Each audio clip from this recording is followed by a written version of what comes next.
Welcome to Hellish. I'm Daniel Whelan and I am Hell's receptionist. The Dark Lord has tasked me with processing damned souls as they arrive, extracting from them their infernal playlists, the 5 songs that will soundtrack the rest of their afterlives. There are a great number of souls waiting, so Satan has seen fit to grant me use of his favourite T-boy, the person who made sure the period was too close to the spacebar on the iPhone keyboard, Alex Gale. Hello, Alex. Hi, Dan. Hey, it's a very niche thing that we've got you doing. Yeah, this but week. you know what? I think you've made it up to try and catch me out. Oh, really? And trying to make it look like I do nothing down here. All right. Because as far as I can tell, there is no full stop on an iPhone's keyboard. What? Yes, there is. Well, right, hang on. I had a look this afternoon. Maybe you've got a better iPhone than I have. We're right, hang on. Of course there's a full stop on an iPhone keyboard. Right. There you go. It is next to the space bar. Well, it's not on mine. Well, you've got some dodgy Swedish version of the iPhone that isn't an actual iPhone then. Probably. Right, okay. All right, well, these damn souls are not going to process themselves, so we should probably make a start. Who have you dragged before me this time? Well, today I have the English musician and creative director of Tape, Steve Swindon. Steve played the bass in the 90s Britrock band A, leaving after their first album, How Ace Are Buildings. In 2008, he moved to drums to join Flotation Toy Warning, having previously co-produced their debut album Bluffer's Guide to the Flight Deck, which celebrates its 20th anniversary this year. And 2008 is also the year that Steve co-founded Tape Community Music and Film, a charity which helps people explore and develop their creativity. And to date, they've produced 2 feature films and are working on a 3rd. Okay, Steve Swindon, welcome to Hell. Hello, it's very nice to be here. Thank you. Thank you for coming. So, Tape sounds like an amazing project. I certainly want to hear a little bit more about that. But first of all, I have to ask you, what have you done to deserve this? Wow, that's a very good question, Daniel. Well, I think probably there's a few contenders, but probably being a massive hypocrite is probably the main reason why I find myself damned. Well, I should explain. So I have spent most of my life kind of advocating for like inclusion and encouraging creativity and supporting people to and working in a kind of inclusive way. And this is kind of always, but then I'm also a massive music snob and and completely hypocritical and will not have it.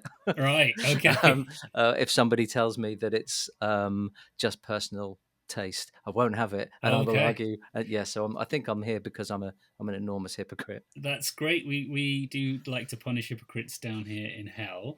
So I do want to talk about Flotation Toy Warning as well.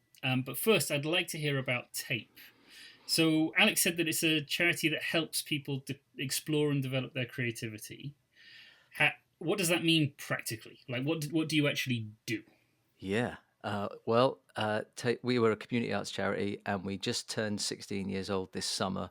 And the basic foundation of the charity is that whatever creative ideas people bring to the door, we then have a responsibility to try and support those ideas, whatever they may be. And we have, over the past 16 years, kind of grown our resources and team and experience in order to be able to support whatever it is people's creative interests are. And so there's a timetable of workshops and activities that happen every week in our art centre here in Old Colwyn in North Wales. And we also do kind of outreach work as well, and take on commissioned work, and all of those kind of creative projects and workshops that happen are ways for us to kind of support our avenues in which we can kind of support people to get involved and explore their creative interests, or we'll kind of do something bespoke if it's something that we haven't encountered before. It's taken us down all sorts of different paths. We've done, gardening. We had a gardening project for a while, which nobody saw coming, through to, the kind of the usual suspects. But film has become a kind of real cornerstone of what we do. So the people who come in to have their creativity explored, the people who come to you with the projects, these aren't We're not talking like Michael Sheen doesn't rock up and say he wants to make a film. We're talking anybody, right? Anybody, yeah, yeah, yeah. And it's sort of why we kind of went down the route of making feature films in a very sort of different way, in a very sort of inclusive way. What that means in practice is there isn't a director, there isn't a DOP, there isn't a specific roles, there isn't a hierarchy, there isn't a traditional model. Anyone can do anything at any point. We collectively and collaboratively move through the whole process. So, for example, our third film that we're working on at the moment, which is actually going to be an animation, the script's been written by 60 plus people over the course of a year, over a year, through workshops. But and that's people coming in at different times and supporting one another to get up to speed with the story and the scenes we're working on, and all the way through until we have a finished script. And it's a really fantastic way to work, because people have ownership of the idea right from the beginning, or they're coming and encouraged. Yeah, share your ideas. You've got fresh eyes on this, and it just takes you down avenues of storytelling or realizing aspects of the story that you would never have considered yourself. And that's borne out through the whole process, through shooting, through production, and into post production, where we sit with the edit on a cinema screen, and there's 30 of us in a room working through what happens in this scene, why is it happening this way. And people will make suggestions as to what should happen. And there's been occasions when we were making our second film, Approaching Shadows, there was a moment where somebody suggested a shot right for the very end of the film, and that was pretty much an unmovable thing. What was in the script for this is the final shot of the film, and this lad suggested we should see X before we see Y, and I was sitting there thinking, no way. No way, that's not going to work. We've agreed this has been years. It's never. But the ethos is, and the idea is, oh, we'll try that. And we tried it, and it was absolutely brilliant. It completely, it just locked the end of the film in a way that nobody saw coming. But it was it was a tiny tweak, but it was significant enough that it was like, wow, I need to just remember that whenever there's a suggestion that you think, oh, I don't know. And something I find myself saying quite a lot is that working in a way that encourages everyone to share their ideas is never anything other than positive in terms of what you end up with. It always takes it forward. It's always really adds a new dynamic or a new thought process. Even if you don't use that idea, exploring it is always a positive thing in terms of what you end up with. Is that something that when you're working, do you have to remind yourself of that bit? Because I can imagine it's one thing to say it now, but when you're sitting in the middle of something and you're feeling the pressure of getting something done and organising however many people are there contributing, it must be quite, you must feel quite tense sometimes. So to bring yourself back to that, is that easy? It's kind of baked into the whole thing now. I think that's why we continue to do it, rather than after the first one going, oh, no, never again. That was horrible.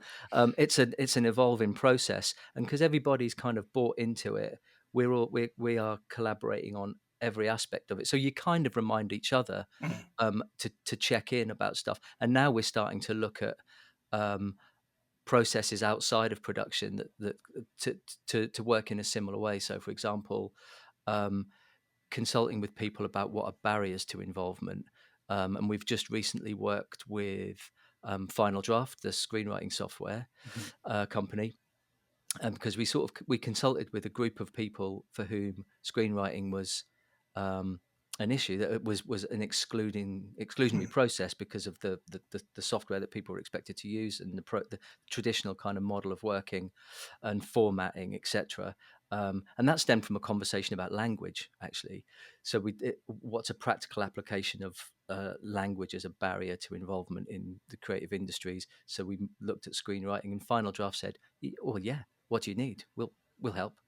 Wow. It was it was a wow moment, actually. I'm not much of a kind of fist pumper, but I did pump my fist at the end of that. It was one Zoom call and a phone call, and we were off to the races. And then we worked in the same way, co-created the changes that needed to happen for the software to be able to work for people who need it to look and feel and work differently. So changing the interface, the color of the font, the size of the font, the type of the font, embedding images, changing the language within the interface so it doesn't say it's into a system of questions. It's a questions-based system, so it doesn't say dialogue anymore. It says who's speaking.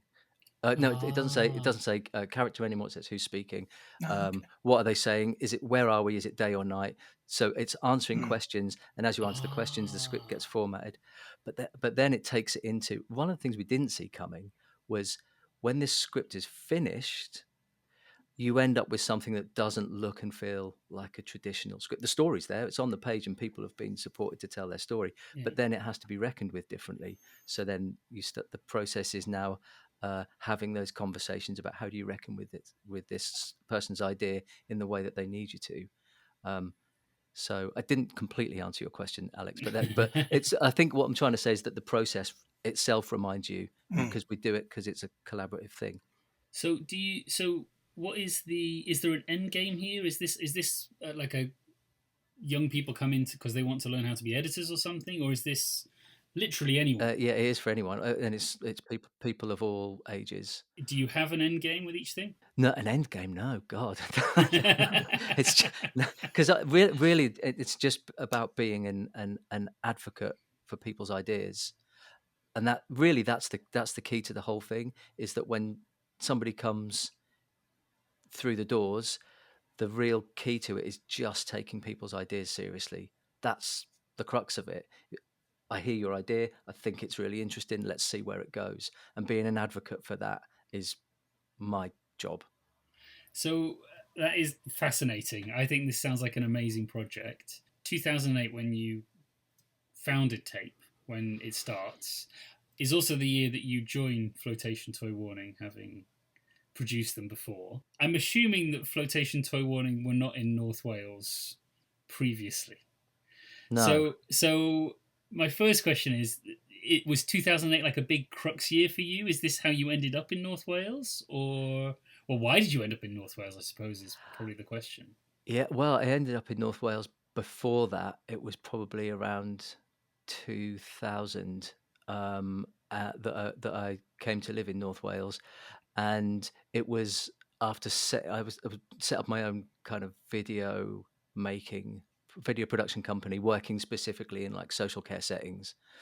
And then when I came to North Wales, there was a music charity that was active at the time called Mace. And then when they went into administration in 2008, Chris and I, who were both workshop facilitators for Mace, kind of safeguarded the three projects that still had some funding attached to them and spoke to the landlords of the building and said, we want to safeguard these projects because they're really important for people, but we want to work in a very different way. And that was sort of the start of it. I don't know if 2008 was particularly significant, but now you put it like that, Daniel, I think maybe it was. I'd never really considered that before. The flotation thing was just, we're all friends. We've been friends for decades. In fact, Paul, the singer, Nanesh, the guitar player, and Ben, the guitar player, and I all met working in the same day centre in North London in like the mid 90s. So we've known each other since then. And Ben and I were in a band. But yeah, we all kind of met in this, as care workers in this fantastic day centre called the Rose and Morrison Day Centre in Barnet in North London. Oh, yeah, that's very cool. So you join, you become the drummer. I would like to play a little bit of Flotation Toy Warning now, just so that the listeners who haven't heard you will get an idea of what you sound like. So I'm going to do that now. Say hi to the Queen. If she feigns an interest, don't dwell on where she's been.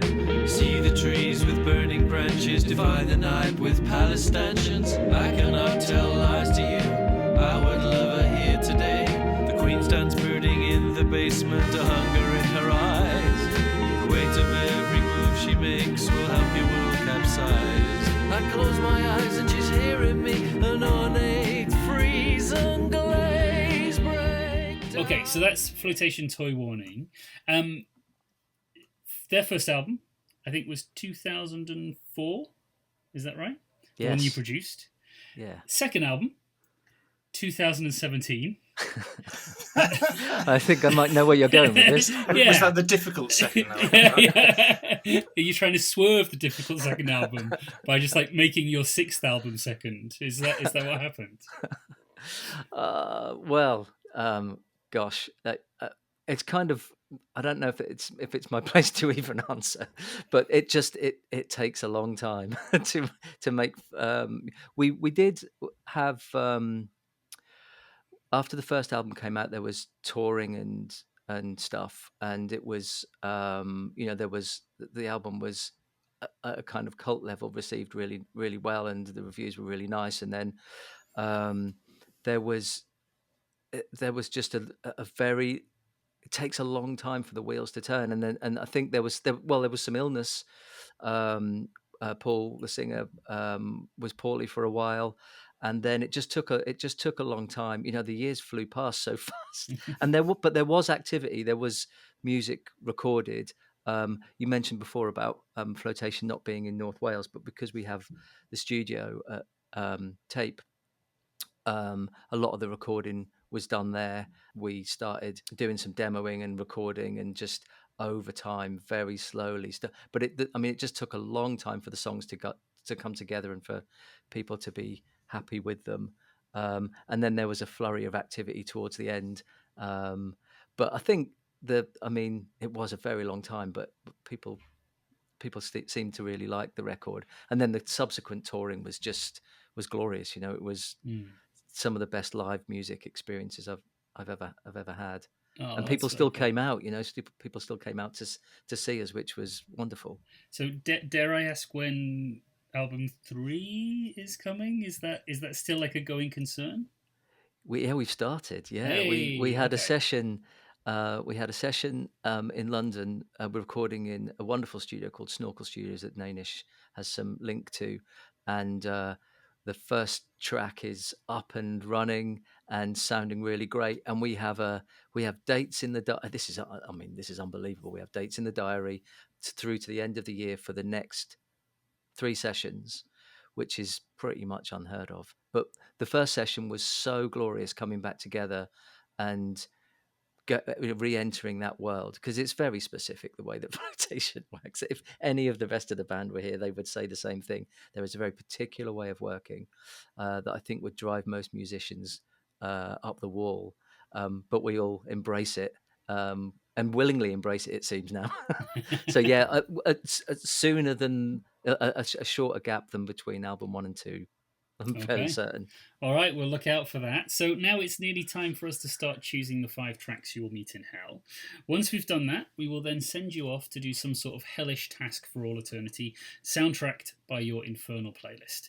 Your hell job will be decided by Tracy in HR, so she has asked us to ask you what the worst job you have ever done is.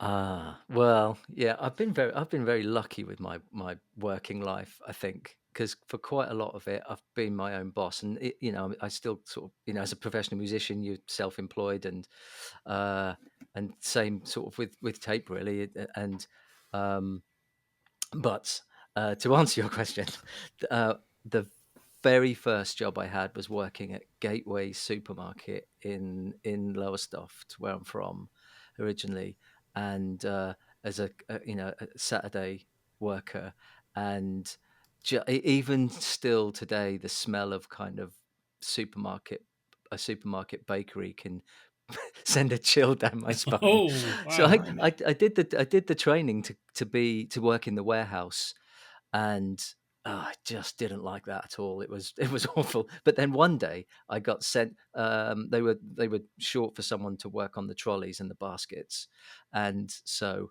out I went with no idea what you're supposed to do. Just gather up the trolleys. I don't know where they go. They go in the trolley, and then so that was all really awful. And I got shouted at for not taking the trolleys to where they were supposed to go.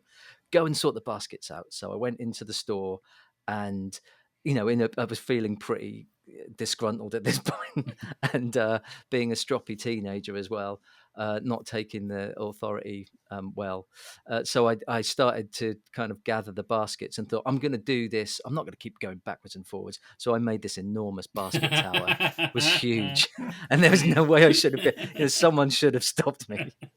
But it was like twice my height. I'm just going to wheel this enormous tower of shopping baskets, the heavy wire ones, yes. and moving them along. And I took out this poor woman who was at the end of the checkout, loading up her. Christ. It Just a member of the public. Yeah.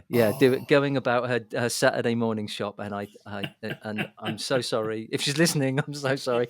It just collapsed. Okay, but she survived, obviously. I hope so. I hope she did. Yeah, and I was fired from that. Right. But that was the worst. I couldn't get my head around that, working in that environment at all. Okay, well, we'll see if we can find something similar for you to do down here. So let's get into this playlist of yours. Track 1 is a song you used to like that you are now embarrassed by. So what's that going to be?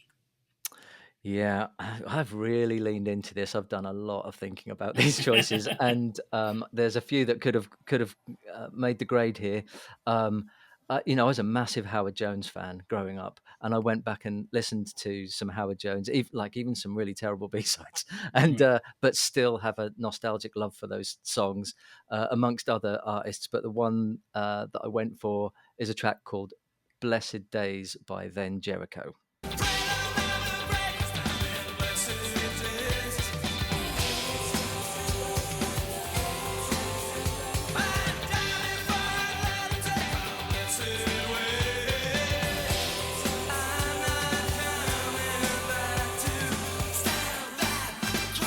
Okay, Alex, let's hear something about Blessed Days by Then Jericho. Absolutely. Well, this is an album track on the English new wave rock band Then Jericho's, their debut First, the brackets, The Sound of Music. The album was released in 1987. It peaked at number 35 on the UK album chart. It popped its head up into the top 40 for just the 1 week. I don't have too many more facts about the record, but I do have a fact about Mark Shaw, the band's frontman. He appeared on the British reality television show Reborn in the USA, the concept of which was 10 British pop acts are transported to the US, where they are not known, in the hope of revitalising their music career. But Shaw quit the show in the first week after being criticised by other participants for his drunken behaviour. Oh, that's disappointing. Not Blessed Days for Mark Shaw. Okay, so Steve, tell us why you've picked this. Tell us about when you used to like it. Let's start with that. This is kind of doubly embarrassing, really. I'm laying my soul bare here completely. It's kind of hoping that I'll be kind of pure. Satan will purify me or something. I don't know. That's normally how it works.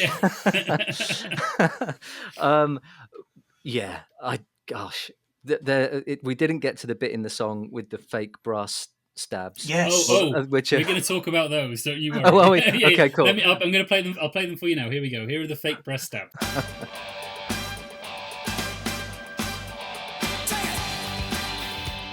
So that's from the very beginning of the song. But go on, carry on. Sorry. So my first proper band in high school with my dear friend Ferg was a band called Tear Glass. Oh, that is a very 80s name, I have to say.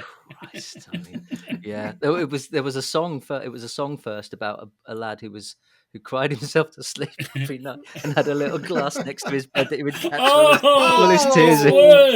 Oh dear. I mean, a glass tear, that's quite That's quite poetic, but a glass that he collects tears in. Next to his bed. Yeah. Okay. I was 28 when I wrote that. Oh.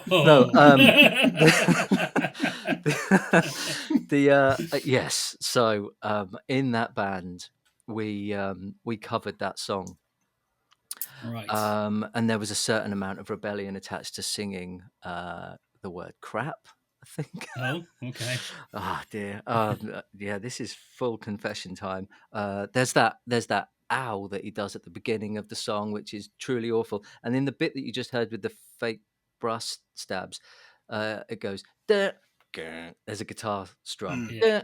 guitar strum, and I believe that's the chord of E. And the reason I can remember that is because when we played it live, I'd only just started playing guitar, and that was the only chord I could play. So I Oh. would just play those chords, and then I wouldn't play the guitar for the rest of the song. Which was I mean, it's quite an adventurous song for like a school band. Yeah.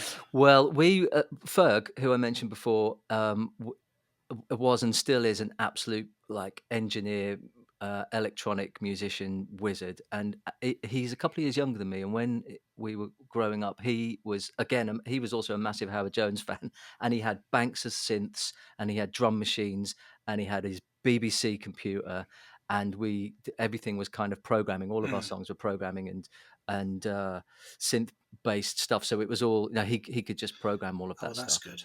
Yeah. What was going on with the hair at the time? Are we talking like big, gelled up hair? Like what was Tearglass's hair look? Yes, that's what we all want to know. Yeah, aspirant goth. Right. Aspirant goth. Right. Yeah, Okay. We're big into kind of goth. We all were, but it was kind of aspirant at that time, fledgling goth. So there was some backcombing, Right. but maybe just the fringe.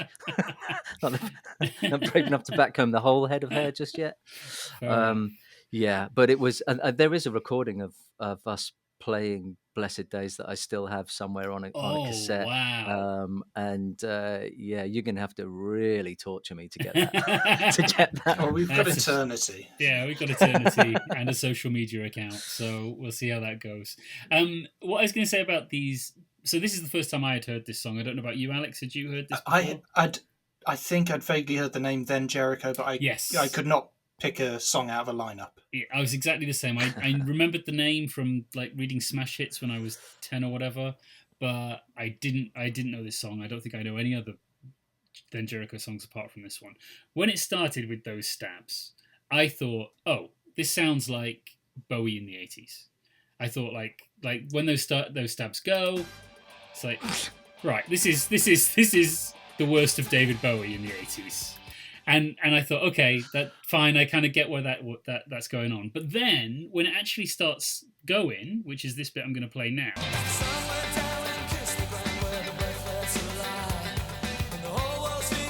it's like, oh, it's Simple Minds. It's and Simple U2. Minds, isn't it? That's what I got.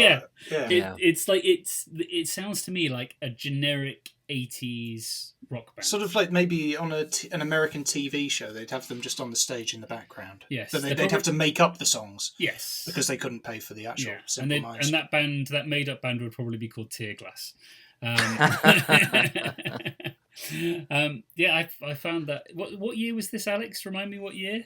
87. The 87. album Okay, came out, yeah. So yeah, it's the same year as Bowie's "Never Let Me Down," which is the really kind of fake stab heavy one.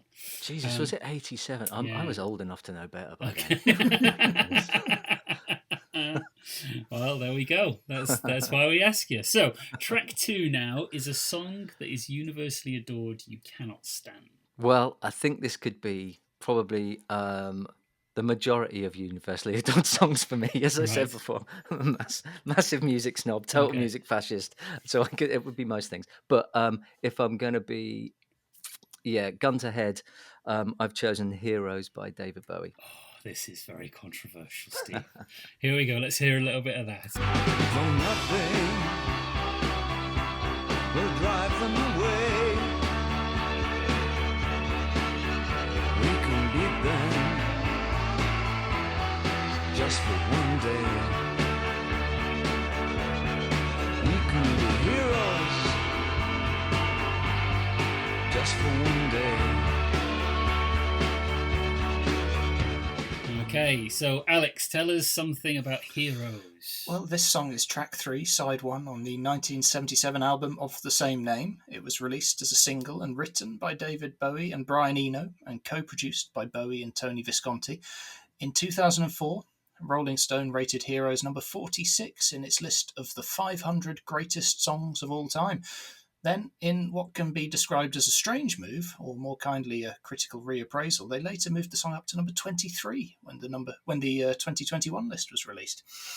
Okay. Journalists certainly seem to agree on the song's greatness, with Pitchfork magazine's Ryan Domble describing it as an immortal track all about fleeting wonders, while on the Consequence of Sound website, Leor Phillips stated that the track expertly captures the hopeless reality that nothing lasts and that we all must die, and also the inherent beauty in the fact that we all live and love in our time despite that fact. Okay, I can't say I get any of that from it, but so Steve, what is your problem with the 23rd greatest song of all time? Oh my goodness. Well, it's undeniably an amazing piece of music, and the contributions from everyone involved, hats off, absolutely hats off.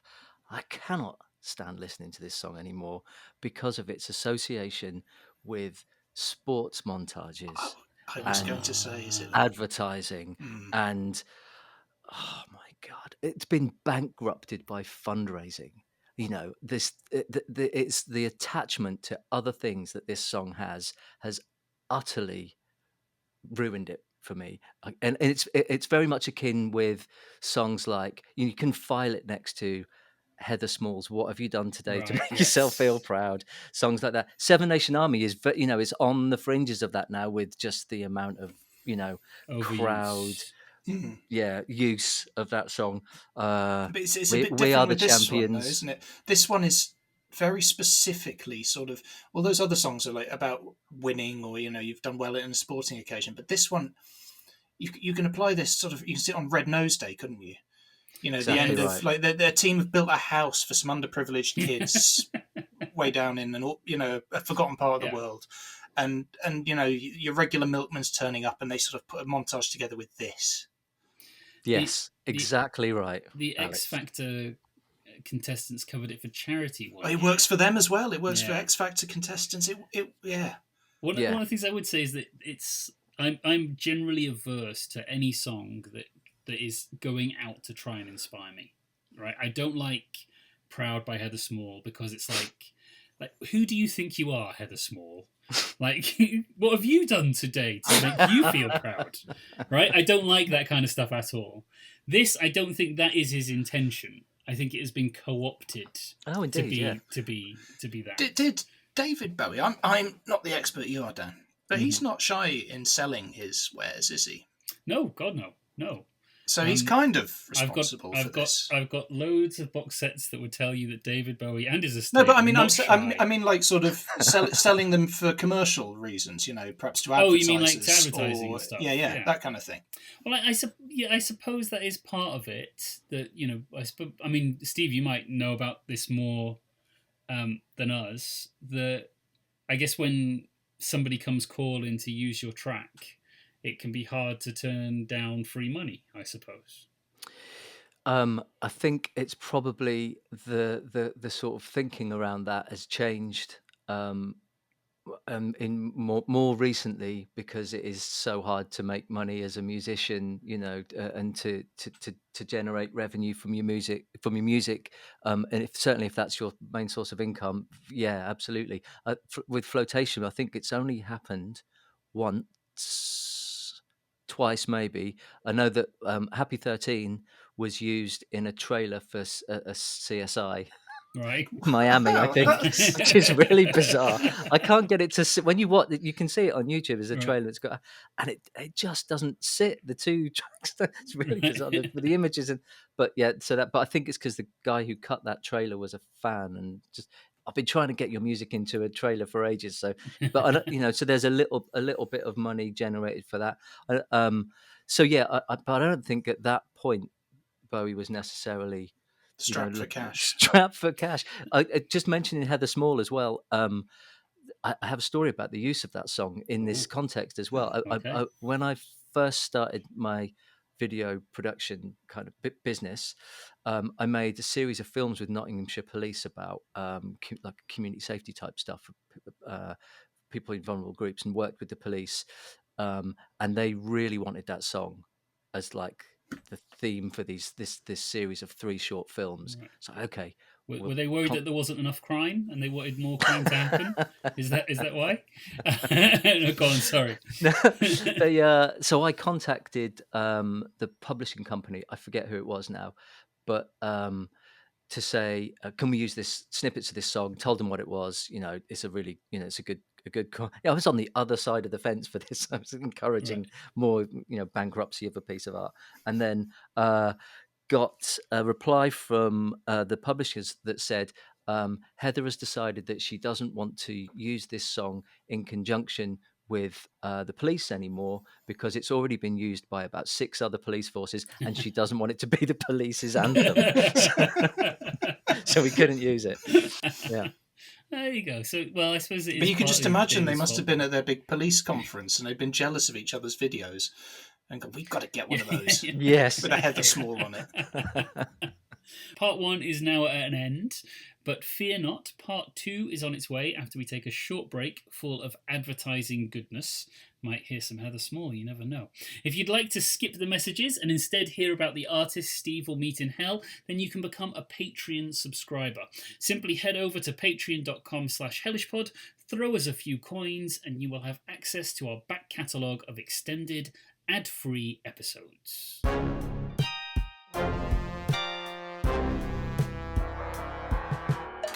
Hello everyone. Sorry to interrupt the episode. Well, I'm not sorry really. I just wanted to let you know about a few ways you can keep us on the road to hell. The first is nice and cheap. Like, subscribe, follow, award us 5 stars, write a review, tell all your friends and enemies. We're at Hellish Pod on social media, apart from Instagram where we are Hellish_pod. The more visible the podcast is, the more episodes we'll be able to make. The second is if you want to tip us, you can go to coffee.com/hellishpod to throw us a few coins, either just because you're nice or because you want to try bribing your way out of hell. That's coffee.com/hellishpod, ko-fi.com/hellishpod. We workshopped that name ourselves in hell just to make it very awkward for all podcasters who are asking for tips. The last one is to subscribe to our Patreon. You'll get longer, ad-free episodes. You'll get access to our 2 pilots. Plus, there's a bunch of other bonus stuff for higher tiers, including the chance to make a cameo appearance on a future episode. That's at patreon.com/hellishpod. Now, back to Hellish.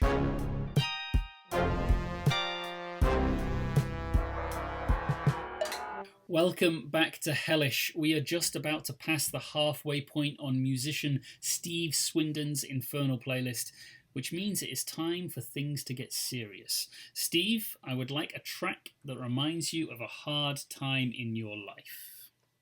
Yep, for this choice, I've picked Nancy Boy by Placebo. Kind of buzz that lasts for days. Had some help from insect ways. Comes across all shy coy. Just another Nancy boy. Woman, man, a modern monkey. Just another happy junkie. 50-pound, press my button, going down. And it all breaks. Okay, Alex, can you tell us something about Nancy Boy by Placebo, please? Well, it was released in 1997. Nancy Boy was the 4th single from Placebo's 1996 self-titled debut album. It was the band's breakthrough single, and it got to number 4 in the UK charts, pushing the album, which had previously only reached number 40, into the top 10, where it peaked at number 5. And if, like me, you'd always thought that Placebo were an American band, you might be interested to know that they're most often described as British. The 3-piece formed in London in 1994 with an initial lineup of 2 Swedes and 1 Anglo-American. Oh, well, that is a surprise. I think I always assumed they were American as well. Okay, so Steve, let's hear about this bad time in your life that Nancy Boy recalls. Yeah. So I played in a band called A for a while, and when I first moved to London, shared a house with some of the guys from the band, and we were all, really, really good friends. And after a while, their bassist left, and I joined, and we ended up having all sorts of adventures, and it was really fantastic for the most part, and lots of treasured memories, and lots of laughing, and being very creative. prior to signing a record deal, doing like really kind of ambitious things. We just took our instruments on flights to New York, and just played a bunch of gigs in New York, unsigned, stayed in different places around the city, taking our gear around in yellow cabs, and sitting in the dressing room at CBGB's waiting to go on was one of my, I'll go to my grave with that memory, and looking at those walls and thinking of the artists that sat in that room and then going out on that stage. But this, as young rock musicians kind of on the dole, that sort of endeavor was just priceless and so much fun. And then there was always the push to try and get signed. That was the thing, and lots of sacrifices made and lots of hard work. And then when we were on the verge of getting signed, this was at this pretty much the same time as Placebo were coming up, and their demo was kicking around, and this song Nancy Boy was like all everyone was talking about. And I think the two biggest record contracts signed that year was Placebo and A. I'm pretty sure, Oh, wow. definitely Okay. close. And so there was, why this song? Well, it reminds me of that time when there was something of a, well, for want of a better phrase, a kind of bidding war. There was a lot of interest in the band, and this song was everywhere, and it sort of gave me a kind of my first insight into the machinations of major label music industry in the mid-90s, and the bullshit that accompanies that. It was something of a sea of sharks, and it's kind of the anthem to how quickly people's heads can be turned, or how quickly people can be influenced by what the on the surface of things the industry has to offer, but actually you scratch just a little bit below that, particularly then, to sort of see how people can be like commodified, a bit of being commodified or ostracized if you don't quite fit, or something like that. And this and accompanying that was like the most extreme case of what's the phrase, where you think you're a bit of a fraud. Imposter syndrome. Thank you very much. Yeah, imposter syndrome. Like just for like 2 or 3 weeks when this was all coming to a head, that just weighed so heavily of like, I'm gonna get found out. I'm gonna get found out for being, not a good musician, and we're not a good band, all of that stuff. And this song was just there all of that time. It was a, considering having spent from age 12, 11 making music, recording music, loving it, all the kind of carrying my belongings in bin liners on the National Express to London because I wanted to be in a band and wanted to make music, and doing all of that with no resources. I'm from a council estate in Lowestoft. It's there's no resources behind doing any of that stuff, and getting to that point where you're teetering on the edge of achieving a dream, and it being not what actually you wanted it to be, and that's starting to reveal itself. And so that was quite a challenge. That's not to say that post getting signed there weren't some wonderful experiences, because there absolutely were, and I treasure those too. But that's why this song kind of looms large over that very kind of difficult time. So is that kind of feeling of being commodified? Is that why you ultimately left A? Is that the reason you quit? Because you were only with them for the first album, right? Yeah, up to finishing the first album, and that was a wonderful experience. We went over to Los Angeles and recorded with Tom Wilson, who just recorded the Smash album with Offspring, and all the stuff that he'd done previously, working with Dylan and all sorts of amazing things. Wonderful man. I thought of I was listening to the album you recorded earlier, and I did think of Offspring from that period. Some of the sort of the attitude, that the music had. a little bit. Yeah, it was very much along similar lines, for sure, and that's sort of one of the reasons why Tom was picked. So that experience and recording in that studio, because the Cult had recorded Sonic Temple in there, so I was very happy about that. And Jane's Addiction had recorded Ritual, De La How about Habitual. then Jericho? Did they record anything in I, there? the difficult second album was so all that stuff was good, but it was it didn't work for me. The major label, in seeing the way that it changed people, didn't, it caused difficulties, and within those relationships, and ultimately I couldn't go on the same journey, and Okay. I'm glad of that. Ultimately, it was very difficult at the time, and this song kind of soundtracks that too in some ways, because um because of the sort of closeness to the two bands, kind of the starts of their careers. um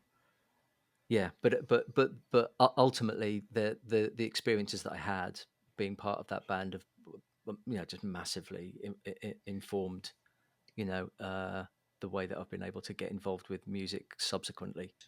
A little bird told me that you might have met Snoop Dogg. I did. Was that when you were in LA? Yes. So how did that come about? His entourage, he and his entourage turned up at the same studio. There's a little basketball court at the back of the studio in North Hollywood, and we were out there in between, like, whatever was happening with our record, shooting hoops really badly. And then these Hummers, these massive like a fleet of them, pulled into and just parked on the basketball court at the back of the studio, and Snoop and all of his crew got out and waltzed into the studio. It's like, all right, yeah, how you doing? and then the floor began to shake throughout the entire complex with the bass that was coming out of Snoop's studio. It was unbelievable. Like, the floors were rippling with bass, sub bass Wow. frequency. It was amazing. And then I went to into this little room where they had a phone. You could just call home. So I went, like, to, I don't know, call my mum. She's a big Snoop fan. Went to call, and he came in with a couple of his mates, and he these huge guys. This little guy sat in the corner. Mum, I'll call you back. And we Snoop left at that point, and I stayed in the room with it. Said hello, and stayed in the room with his mates, and smoked a joint with a couple of his entourage. Oh, so you were in the entourage, really? Briefly, yeah. Yeah. They wanted me, but they were. I mean, you had to play bass for A. I mean, my strings would not go that low. Yeah. Oh, They were cool. lovely people. Oh, well, that's good to hear. So track 4 is the next track on your list. It is a track you hate by an artist you love. Yeah. I've chosen Rock of Gibraltar by Nick Cave and the Bad Seeds. Sometimes it's hard when we're both caught off guard. There's nothing I'd ever alter. The wind could howl round our ears for the next 1,000 years. I'd still be our Rock of Gibraltar. Yes, I'll be our Rock of Gibraltar. Oh, I'll be our Rock of Gibraltar.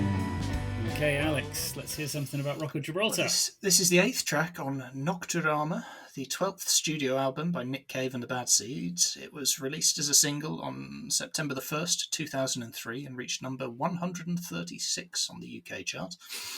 In 2003, in the Guardian newspaper, Alex Petridis, who I have a hard time not calling Alex Petri Dish, but Alex Petridis, described Rock of Gibraltar as that rarest of things, a Nick Cave song with iffy words.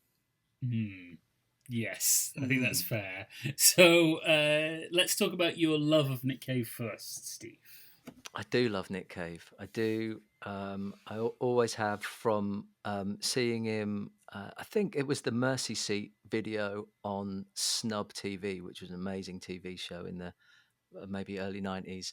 They played the video for the Mercy Seat, and I was like, what is this? Some of the music that I love the most is music that on initially encountering it scares me, and it terrified me, and yeah, fell in love with Nick Cave, and then saw him at Reading a few weeks later, and just yeah, ever since I've loved Nick Cave. I met him once, which was really Oh, an amazing encounter where I'd just been to see them at Brixton Academy, and I was in a pub in Crouch End, the King's Head in Crouch End, towards the end of the evening, quite drunk, and the bass player Martin Casey walked in and was ordering something at the bar. I was like, "Oh, it's Martin Casey from the Bad Seeds." And I went over. I've got to speak to him.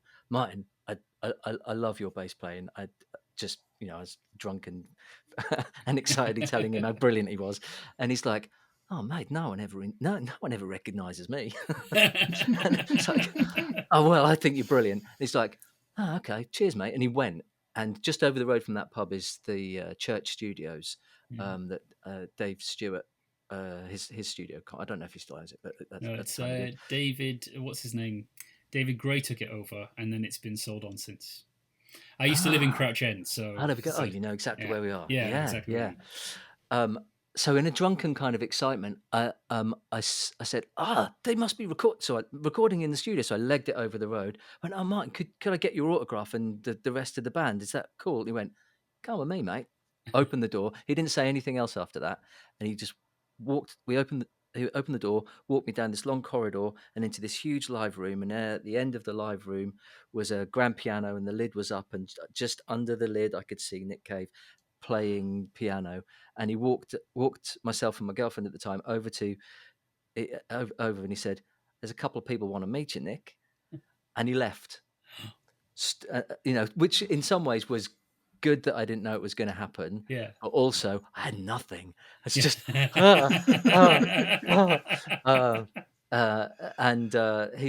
they were about to record Into Your Arms. He had the music on the thing. Wow. And so I chatted with him about his book and how much I loved his book, and are you going to write some more? And he just, he was gearing up for a take in the studio, and it's like just a couple of drunken random people. Of probably his best song as well, like the biggest song he has. When you told it then, I thought you said that Nick Cave got up and left as soon as you were introduced. So you said, "I've got some couple who want to meet you, Nick," and then Nick just goes, "No, I'm just leaving." Just goes. Yes. Okay. That is quite magical. And so now I'm going to ask you to, well, basically just crap on his song. So why do you hate this song? Why do you hate Rock of Gibraltar? I think Alex Petri Dish kind of nailed one one aspects of it. The lyrics are just pony. They are so, so bad. I'd never. I mean, I'm not super versed in Nick Cave, and if you'd played me this, because we had Glyn Edwards on, and he picked a Nick Cave song and he described him as one of the world's greatest lyricists. And if you'd played me this, this song, I would take issue. I've written down just a few of the rhymes. There's "You true falter, us Gibraltar. Gun one altar, me be Gibraltar. Moon, honeymoon, Malta. Night tight, Gibraltar." And it's not easy to write a song. I know that, I don't profess to be good at it, and I don't even know what would make it, because they all rhyme. But it seems reasonable. I might sample you reading out the end rhymes there, because that was more interesting than what we actually get. Like you reading out the end rhymes was like, oh, that's quite interesting. I looked it up in a rhyming dictionary, right? So there are 10 rhymes for altar, for Gibraltar, and one of them is Gibraltar. So Nick uses 5 of them. He uses altar, and then the other kind of altar. He uses falter, Malta, and obviously Gibraltar. The ones he missed, he didn't go for halter, which is a strap for tying an animal. He didn't go for polter, which is to be insincere, which I think is that's much more of a Nick Cave kind of word. Yeah. Polter. A psalter is a seller of salt. And a psalter with a P is a book of Psalms, which is very Nick Cave. Yeah. And he didn't go for defaulter. That's the other one he could have gone for, is defaulter. I think the problem maybe is the premise of using Gibraltar to rhyme. Well, maybe it's a vehicle for his political beliefs, because right at the end of the song, he throws in a little, all the plans that we laid could soon be betrayed like the Rock of Gibraltar. Yeah. And it's so incongruous to the rest of the song. But just by the way, this is how I feel about the occupation of Gibraltar. And he pops it in the Yeah, yeah, final, puts it in. right at the end of the song. Well, I looked that up because I thought, like, is there a famous story about betrayal on the Rock of Gibraltar that I don't know about? Apart from obviously the kind of the war that ends up with the British basically owning a piece of Spain. Yeah. Spain never mentioned the bits of North Africa that they own. Oh, I didn't know they I owned might bits add. of North Africa. Yeah. That's It's on the new interesting. album. But like, I think what he's going for is that there's supposed to be a sting in the tail of, like, oh yeah, we're really rock tight. Like, with like, this is an amazing relationship. We're rock tight. I will Like be the there for Rock you. of Gibraltar. You will be there for me. And then at the end, you're supposed to have this sting in the tail of like, oh, something happened. Something happened, that they betrayed each other or something. But it doesn't work. He has the red hand files where he answers people's questions. Have you come across those? No. What's this? So he's been doing this for a few years now. It's a wonderful project where people submit questions for him to answer. A lot of them are about grief and belief and Thief. and creativity, but general stuff as well. And he answers them really sincerely. He says that he reads them all and he gets thousands every month, and it's changed his life. And you can sign up to the news, and they're wonderful. It's a wonderful read every week, and very funny as well. But there was a question about the Nocturama album and about essentially a bunch of people asking why it's so shit and what is it with this album. Do you actually like? And he gave a really eloquent answer, as you would imagine, about how he recognizes that it's the one that people don't like, but he actually loves the fact that it's out there in the world defending itself and punching above its weight for this little collection of songs and this kind of very poetic way of defending which is universally agreed to be his least good record. Right. It's the one I never go back to that record, and probably because this stinker is on there, kind of, waving the flag for what's a terrible collection of songs. Okay, right. All right, so that's Nick Cave told. So we now turn our attention to the baying of the earworms. They are hungry and lonely and need a track which, once stuck in your head, you can never get out. Yes, this is Birdhouse in Your Soul by They Might Be Giants. Blue canary in the outlet by the light switch. Who watches over you? Make a little birdhouse in your soul, not to put too fine a pine on it. Say I'm the only bee in your bonnet. Make a little birdhouse in your soul. Alex, tell us something about Birdhouse in Your Soul. Well, this song was released in 1990, and it was the lead single from the American band's third album, Flood. They Might Be Giants are composed of hip New Yorkers John Flansburgh and John Linnell, who wrote this song. For pretty much the first decade of the band's existence, they performed as a duo before expanding to include a full band in the early 90s. As well as releasing music, the band have composed songs for film, TV and the stage, including Austin Powers, The Spy Who Shagged Me, The Daily Show, and for one of my favourite sitcoms, Malcolm in the Middle, the theme tune for which won them a Grammy in 2002. Oh. Okay, so do you remember the first time you heard this, Steve? Yeah, I do, and it's a piece of genius, this song. We were just talking about lyrics and with the Nick Cave track, and the fact that they worked the word filibuster into this song, and it, in a completely legitimate and glorious way. It's, just that on its own. But I remember hearing it, and fortunately, about a week after it came out, they were playing at Norwich UEA, which was like the venue that I went to see all my kind of early gig going was at the University of East Anglia, and they played there as a duo, and absolutely took the roof off the place. They were just majestic, swapping instruments and legging it around, and this amazing diversity of song styles and instrumentation, and just brilliant. But this song in particular just grabbed me and has never left me alone. And the reason I kind of picked it for this question is because it's my emergency song. So if I have a particular earworm, like let's say All That She Wants by Ace of Base has Right. wormed its way into my head, and I can't get it out of my head.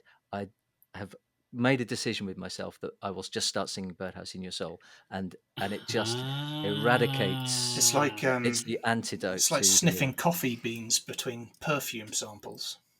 exactly that. So what you're saying is you brought it in as earworm repellent. Yes, I encourage. My wife has what her earworm is. It's a Cure song. I can't remember what it is now. Maybe it's In Between Days, and my son has one as well.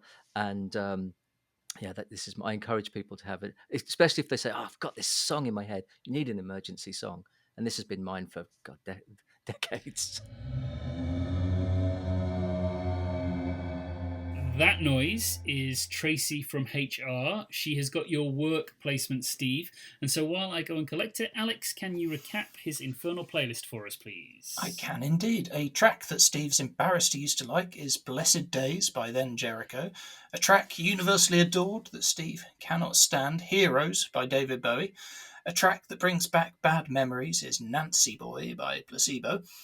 A track Steve hates by an artist he loves is Rock of Gibraltar by Nick Cave and the Bad Seeds. And a track once stuck in Steve's head that he can never get out, or in fact he uses to get other tracks out of his head, is Birdhouse in Your Soul by They Might Be Giants. So which of the 5 songs, Steve, would you least like to hear on repeat? Which is the most hellish of your hellish playlist? Oh, no question. Blessed Days by Then Jericho. Okay, so we'll play you out with a little bit of Then Jericho. Tracy has a very interesting task for you, Steve. So are you familiar with the myth of Sisyphus? So Sisyphus had to push a boulder up the hill, and whenever he got to the top of the hill, the boulder came down again, and he had to push it up on an eternal loop. This is kind of Sisyphean. There are lots and lots of wire baskets in Hal that we need cleaning up. So we want you to stack these. You can only have one go, so you've got to stack them all. And then if you don't get them all stacked, if they fall over before you stack them all, you have to start again from the beginning. And that's what you're going to be doing for the rest of time. Is that okay? I think even if you do stack them all, you then have to start again from the beginning anywy. Yeah. Yeah, well, they'll always fall over. Yeah. They're unstackable. It's infinitely tall. Yeah. So one of them is the wrong shape. So if wherever you put it, it is going to make it fall. So hopefully you're all right with that. That's fiendish. Okay, well, that's what you're going to be doing. Your Infernal playlist will accompany you wherever you go from now on. So before we release you to the work demons, is there anything you want to tell the listeners about? Anything coming up that we should look out for? Thank you. First of all, it's been fantastic to come on the show. I would encourage people to go and have a look at the films that we've made at Tape, because they are really interesting pieces of work. British Winters is the first feature. It's on our website. The second film is called Approaching Shadows. And there's a podcast called Songs from a Padded Envelope, which I do with Ben Clay from Flotation Toy Warning. And we're about to restart doing that. There's 60 episodes already, but if people want to have a listen to that, it's all about musicians and their careers, based around a demo. So yeah, that would be. What's the website for Tape? tapemusicandfilm.co.uk. Perfect. Cool. And we'll also add that if anyone fancies donating to Tape Music and Film to help them with their work, just add a /donate at the end of that. So tapemusicandfilm.co.uk/donate. That would be very cool. So Steve Swindon, thank you very much. Now I have to tell you to go to hell.